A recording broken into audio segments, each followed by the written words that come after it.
Hello guys, मेरा नाम है गुलाब शाह और आज की इस वीडियो में हम देखेंगे बीए प्रोग्राम सेकंड ईयर के मेन पोल साइंस के यूनिट 2 के एक इम्पोर्टेंट क्वेश्चन को जो कि पेपर में आ सकता है। तो चलिए देखते हैं क्वेश्चन किस प्रकार से है। देखिए, लोकतांत्रिक सरकार से क्या तात्पर्य है, विशेषताएं तथा दोष का भी वर्णन कीजिए। गाइस, जब भी हम पेपर में क्वेश्चन देखते हैं ना, तो सबसे पहले हमें क्वेश्चन को समझने का प्रयास करना चाहिए।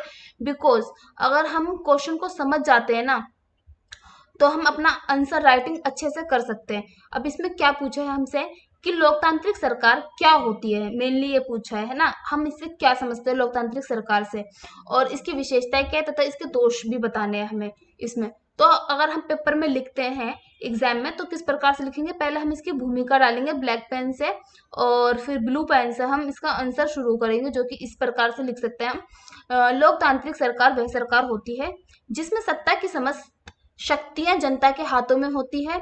जनता के द्वारा सरकार या सत्ता का चयन किया जाता है।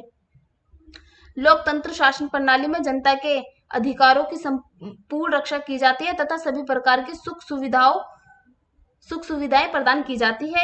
एक निश्चित अवधि के लिए प्रतिनिधित्व का चयन होता है, बहुमत की संख्याओं के बल पर किया जाता है। जो प्रतिनिधित्व होता है, प्रतिनिधित्व का चयन किस आधार पर किया जाता है, किस बल पर किया जाता है, बहुमत की संख्याओं पर। ठीक है, देखते आगे। अब हम क्या डाल सकते हैं हेडिंग, लोकतंत्र का अर्थ क्या है ना, अर्थ लिखेंगे। फिर हम लोकतंत्र का शाब्दिक अर्थ है लोगों का शासन। ठीक है, लोकतंत्र की उत्पत्ति कहाँ से हुई है, ग्रीक भाषा के शब्द डेमो प्लस में क्रेतिया से हुई है। ठीक है, जिसे हम डेमोक्रेसी कहते हैं। अब देखिए, लोकतंत्र के शासन प्रणाली, लोकतंत्र वे शासन प्रणाली है जिसमें सर्वोच्च सत्ता जनता के हाथों में होती है। जनता द्वारा चुनी हुई या निर्वाचित सरकार लोगों के लिए शासन करती है। ठीक है, लोकतांत्रिक शासन व्यवस्था में जनता की समस्याओं का हल किया जाता है तथा ये सरकार जनता की प्रति जवाबदेही होती है। ठीक है, अगर हम और सरकार को देखें, जैसे फॉर एग्जाम्पल ले लेते हैं चीन की सरकार जनता के प्रति जवाबदेह नहीं है। ठीक है, वहां पर अगर हम देखें तो सत्तावाद शासन चलता है ना, राजतंत्र की तरह होता है। तो जो लोकतंत्र शासन होता है, इसमें क्या होता है, जो सरकार होती है वो जनता के प्रति जवाबदेह होती है। जब वोट आने वाले होते हैं, तो सरकार हमसे कई वादे करती है, हम ये करेंगे वो करेंगे, है ना। जब समाप्ति का वक्त आ जाता है और अगले वोट पड़ते हैं, अगर वो कार्य सरकार ने नहीं किया, है ना, तो हम पूछ सकते हैं कि जब हमने आपको पिछली बार वो वोट दिया था, तो आपने वो कार्य क्यों नहीं किया था, तो सरकार को उसका जवाब देना पड़ेगा। ठीक है, तो ये कैसी होती है, सरकार जनता के प्रति जवाबदेह होती है लोकतंत्र में। अब देख लेते हैं लोकतंत्र की परिभाषा है ना, लोकतंत्र की क्या क्या परिभाषा है। अब्राहम लिंकन, ठीक है, ये क्या बोलते हैं, जनता के द्वारा जनता के लिए किया गया शासन लोकतंत्र कहलाता है। इनका मानना ये है। अरस्तु के अनुसार लोकतंत्र में 3 तत्व विद्यमान हैं। ठीक है, बौद्धिक दृष्टि से लोकतंत्र का अर्थ है समानता, अतः लोकतंत्र समानता पर आधारित है। ठीक है, अरस्तु बोलते हैं कि जो बौद्धिक दृष्टि है, लोकतंत्र का अर्थ है समानता। ठीक है, आगे देख लेते, दूसरा क्या बोलता है, संवैधानिक दृष्टि से लोकतंत्र का अर्थ है बहुमत या शासन, यानी लोकतंत्र व्यवस्था को बहुमत के चयन द्वारा स्थापित किया जाता है। दूसरा पॉइंट क्या बोलता है अरस्तु जी ये बोलते हैं कि संवैधानिक दृष्टि से अगर हम लोकतंत्र का अर्थ समझे, तो बहुमत का शासन, है ना, जिसको सबसे ज्यादा वोट मिले उसका शासन, यानी लोकतंत्र व्यवस्था को बहुमत के चयन द्वारा स्थापित किया जाता है। और तीसरा अगर हम देखें तो ये बोलते हैं कि सामाजिक दृष्टि से लोकतंत्र का अर्थ है, अब सामाजिक दृष्टि पर आते हैं ये, कि आम जनता का शासन, अर्थात आम जनता द्वारा सत्ता का शासन चलाया जाता है। आम जनता वोट देती है, वोट जिसको बहुमत मिलता है वो सरकार चलाता है ना। तो अरस्तु जी 3 बोलते हैं, एक बौद्धिक, संवैधानिक और सामाजिक, 3 दृष्टि से इन्होंने देखा है। और ब्राइस के अनुसार, ब्राइस क्या बोलते हैं, प्रजातंत्र से अभिप्राय सरकार के ऐसे स्वरूप से है जिसमें शासन का अर्थ है आम जनता का शासन, है ना। राज्य की शासन शक्ति किसी वर्ग के हाथों में न होकर समाज के सभी सदस्यों के हाथ में निहित होती है। यहाँ पर प्रजातंत्र के बजाय लोकतंत्र आएगा, लोकतंत्र से अभिप्राय है। ठीक है, लोकतंत्र कर लीजिएगा आप।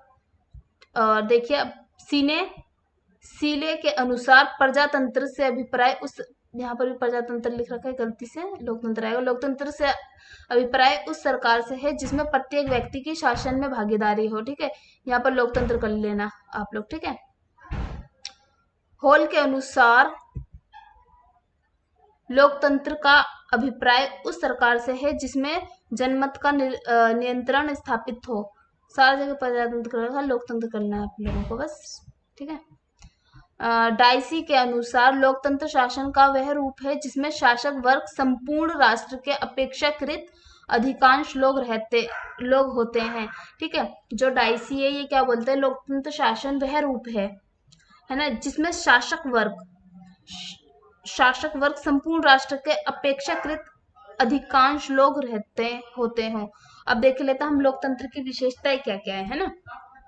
इसके विशेषता कुछ इस प्रकार से देखें, ऐसे लिख लेंगे ना आप बहुत अच्छे नंबर मिलेंगे। टाइम नहीं होता बट फिर भी लिखने का कोशिश करना। ठीक है, पहली विशेषता क्या आ जाएगी इसकी, निरकुशलता का अभाव। लोकतांत्रिक शासन में तानाशाही देखने को नहीं मिलता है, संविधान के अनुशासन स्वरूप शासन को चलाया जाता है ना। जैसे चीन हो गई, उत्तर कोरिया हो गया, यहाँ पर क्या होता है, निरकुश बहुत लगाया जाता है, बहुत ज्यादा अंकुश लगाया जाता है, तो निरकुशता का अभाव में लोकतंत्र में देखने को मिलता है। अदरवाइज हम दूसरी कुछ कंट्रीज में देखें तो जो निरकुश होता है बहुत ज्यादा प्रतिबंध लगाया जाता है। ठीक है, स्वतंत्रता व निष्पक्ष चुनाव। लोकतंत्र एक मात्र ऐसी व्यवस्था है जिसके अंतर्गत स्वतंत्र व निष्पक्ष चुनाव किए जाते हैं। जनता के द्वारा निर्वाचित प्रतिनिधि निष्पक्ष चुनाव द्वारा चुने जाते हैं, जिसमें निर्वाचन आयोग की भूमिका महत्वपूर्ण होती है। ठीक है, अगर हम चीन में देखें तो एक दलीय पार्टी है, तो उसमें क्या है, निष्पक्ष चुनाव होगा है ना। अब तीसरा पॉइंट क्या है, समानता का अधिकार। सभी जाति वर्ग समुदाय के व्यक्तियों को समान अधिकार प्रदान किए जाते हैं, किसी भी प्रकार का भेदभाव नहीं किया जाता, सभी की आवाज को संसद तक पहुंचाया जाता है। ठीक है, तो समानता का अधिकार हो गया। अगला पॉइंट देख लेते हैं, अधिक स्वतंत्रता प्राप्ति। नागरिकों को सभी प्रकार की स्वतंत्रता के अधिकार दिए जाते हैं। ठीक है, मौलिक अधिकार मिलते हैं हमें लोकतंत्र में। जनता के हितों के लिए मौलिक अधिकारों की प्रधानता राज्य में पाई जाती है ना। हर राज्य में मौलिक अधिकार मतलब सभी को मौलिक अधिकार मिले होते हैं। संविधान द्वारा शासन चलता है ना।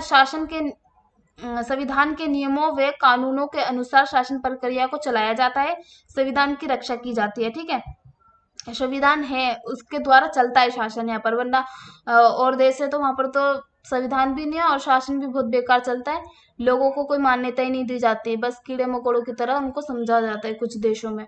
अब अगला ये देखिए, स्वतंत्र मीडिया है ना। स्वतंत्र मीडिया, सरकार के गलत फैसले या सूचनाओं को मीडिया द्वारा जनता तक पहुंचाने का अधिकार होता है। मीडिया को जनता तक पहुंचाने का अधिकार होता है तथा सच्ची घटनाओं को दिखाया जाता है।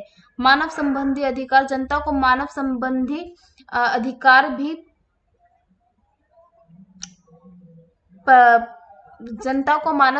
अधिकार भी दिए जाते हैं तथा इनकी रक्षा के लिए सरकार द्वारा कठोर नियमों का निर्माण किया जाता है। ठीक है, कानून का शासन। लोकतंत्र में शासन कानून पर आधारित होता है या ध्यान केंद्रित करके चलाया जाता है। सभी प्रकार के कानूनों अधिनियमों का विशेष ध्यान रखा जाता है तथा पालन किया जाता है। अब लोकतंत्र की हानियां कमियां क्या है आखिर हमारे लोकतंत्र में, है ना, थोड़ा सा ये भी देख लेते हैं, क्योंकि हर चीज को देखने के दो पॉइंट होते हैं ना, दो नजरिए होते हैं। अब हमने अच्छी बातें तो कर ली अपने लोकतंत्र की, थोड़ा सा अब हम इसकी हानियां भी देख लेते हैं। भ्रष्ट सरकार का चुनाव। कभी कभी जनता द्वारा भ्रष्ट सरकार को विजयी बनाकर एक भ्रष्ट सरकारों के हाथ में सत्ता निहित हो जाती है, जो कि हमारे देश को फिर बहुत खराब तरीके से चलाती है, या कहिए अपने फायदे के लिए चलाती है, अपना फायदा देखती है, कैसे पैसे कमाए जाए। आप समझ ही जाएंगे, है ना, समझते होंगे इन सब चीजों को। खैर, संख्या बल पर आधारित। बहुमतों की अधिक संख्या को देखकर ही प्रतिनिधि का चयन किया जाता है, जिसमें प्रतिनिधि के गुणों को नजरअंदाज कर दिया जाता है। बाकी और प्रतिनिधि तो होते हैं, उनके गुणों को नजरअंदाज कर दिया जाता है। अभिजात वर्गों का वर्चस्व। अधिकतर अभिजात वर्गों द्वारा सरकार को प्राप्त कर लिया जाता है, जिससे निम्न वर्ग के लोग इससे वंचित रह जाते हैं। बहुत सारी कमियां भी है। अक्षम प्रतिनिधियों का चुनाव, ठीक है, जिनमें मतलब योग्यता वगैरह नहीं है, अक्षम है किसी काम को करने के लिए, उनका भी चयन कई बार हो जाता है ना। योग्यताओं तथा गुण का ध्यान केंद्रित नहीं किया जाता, गुण पर ध्यान केंद्रित नहीं किया जाता, मात्र अधिक बहुमत द्वारा सरकार को ग्रहण कर लिया जाता है। खर्चीली सरकार, चुनाव के समय अत्यधिक सार्वजनिक धन का दुरुपयोग किया जाता है तथा गैर जरूरी या अनावश्यक क्षेत्र में अधिक धन खर्च किए जाते हैं। यहाँ पर सीधा सीधा ये कहना चाहता है कि जब चुनाव का टाइम आता है तो बहुत ज्यादा धन खर्च होता है। किस प्रकार से, जो पियक्कड़ लोग हैं पीने वाले, उनको क्या किया जाता है, दारू, पौवे बोलते हैं लोकल लैंग्वेज में, दारू दी जाती है और लोगों को बोला जाता है कि आप हमें वोट दीजिए तो हम आपको उत्तर पे देंगे। हमारे इधर अभी 10-15 साल पहले वोट पड़े थे तो 500-500 रुपये मिल रहे थे रैली में जाने के लिए, कि आप हमारी रैली में चलिए, हमें वोट दीजिए, पैसे हैं। और दिए भी थे सरकार ने। तो सोचिए ना कितना ज्यादा पैसा खर्च होता है, जबकि इसकी एक लिमिट बाउंडेशन होती है, लेकिन वो लोग फिर भी करते हैं, है ना। अब देखिए आगे, अस्थायी सरकार, कभी भी सदन के पटल पर अल्पमतों की प्राप्ति के पश्चात सरकार का पतन हो जाता है, जो एक निश्चित अवधि के लिए कार्य करती है, ठीक है। सरकार जो होती है स्थायी भी नहीं होती है, अस्थायी होती है ना। स्थायी होगी तो क्या होगा, अनुभव होगा, है ना, बार बार बनानी नहीं पड़ेगी। समय का दुरुपयोग, चुनाव के समय रैलियों, प्रदर्शन, यात्राएं करने में समय का भी अत्यधिक दुरुपयोग किया जाता है, ठीक है। अब अगर देखिए, हमने सब कुछ लिख लिया है ना। लोकतंत्र क्या होता है, हम उससे क्या समझते हैं ना, विद्वानों ने उसको किस प्रकार से परिभाषित किया है, उसकी विशेषताएं देख ली हमने, लोकतंत्र की व्यवस्था की, है ना, लोकतंत्र राजनीति व्यवस्था की, है ना। कमियां देख ली हमने उसके। अब हम निष्कर्ष करेंगे। देखिए, लोकतंत्र का महत्व समाज में अधिक है। अनेक कमियों तथा दोषों के बावजूद लोकतंत्र का महत्व सामाजिक जीवन में विद्यमान है। लोकतंत्र में जनता के हितों, अधिकारों तथा सुख सुविधाएं भी प्रदान की जाती है। साथ ही लोकतांत्रिक प्रणाली में सभी जाति वर्गों समूहों को समान माना जाता है। किसी भी प्रकार का भेदभाव हमें देखने को नहीं मिलता है।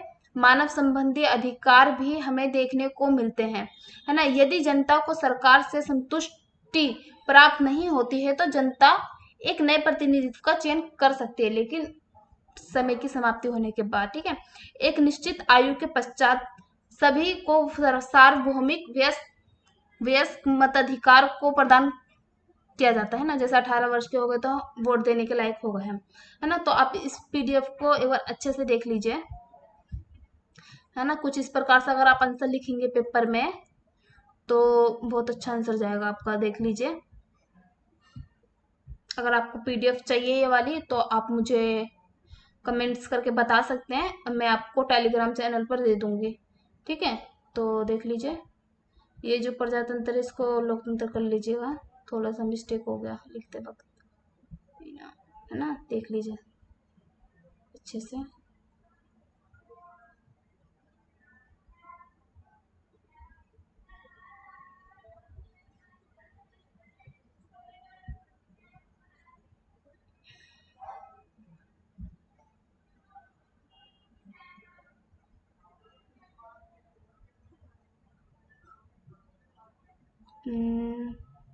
यहाँ तक है, ठीक है।